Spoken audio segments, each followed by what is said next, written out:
পারিনি, ওই জন্য আমাকে নীল ডাউন করে দাঁড় করিয়ে দিয়েছিল, আমি পারিনি, ওই জন্য আমাকে মেরেছে। এইখানটা মেরেছে, কানের পাশে, আর এই কানের পাশে মেরেছে। আর কি করেছে? আর দেয়ালে মাথা ঠুকে দিয়েছে। দেওয়ালে মাথা ঠুকেছে? বলেনি কিছু তখন যে কেন মারছো বা বাড়ি যাওয়ার কথা বলো? হ্যাঁ বলেছিলাম। তারপরে কি বলছে? তারপরে বলছে না, যাওয়া যাবে না। যাওয়া যাবে না?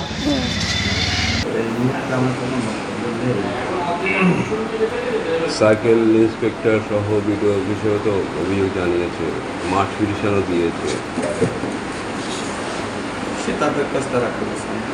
ঘটনাটা ঘটে 18 তারিখে। অশোক কুমার বিশ্বাস আমাদের সহশিক্ষক, তিনি একটা বাচ্চাকে মারেন। আমি তখন স্কুলে ছিলাম না, একটা কাজে কোথায় যেতে হয়েছিল। পরে এসে ক্লাস নিয়েছি, বাচ্চারাও আমাকে কেউ বলেনি বা উক্ত শিক্ষকও আমাকে কিছু বলেনি।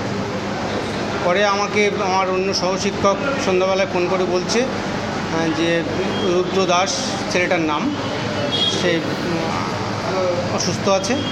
আমি তাকে পাঠালাম যে তুমি যাও ভাই, ওকে দেখে এসো ওর বাড়িতে। সহশিক্ষক গেছিলো দেখতে,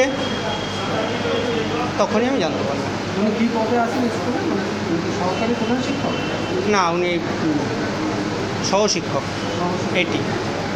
বিষয়টা হচ্ছে এখন তো স্টুডেন্টদের শাসন করা মারা তো যায় না, কিন্তু এই যে মারধর করা হয়েছে, ভিডিওর কাছে কমপ্লেন হয়েছে, স্কুল এসএস কাছে কমপ্লেন হয়েছে,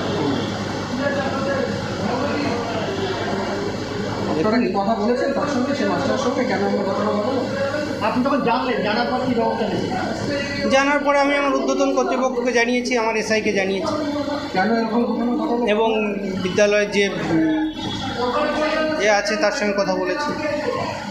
কেন এমন ঘটনা ঘটালো সে বিষয়ে কি তাহলে জানেন? না, সে কিছু বলেনি। তিনি কি স্কুলে আসছেন?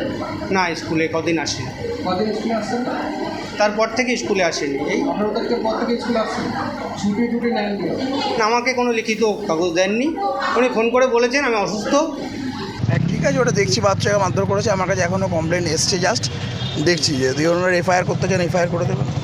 এইভাবে তো এখন তো বাচ্চাদের মারার নিয়ম নেই। ঠিক আছে স্যার, বাচ্চার বাবাকে বলেছি, গার্জিয়ানকে বলেছি, যদি উনি এফআইআর করতে চান এফআইআর করে দেবেন। আমি থানাতে ফরওয়ার্ড করে দিচ্ছি কমপ্লেন।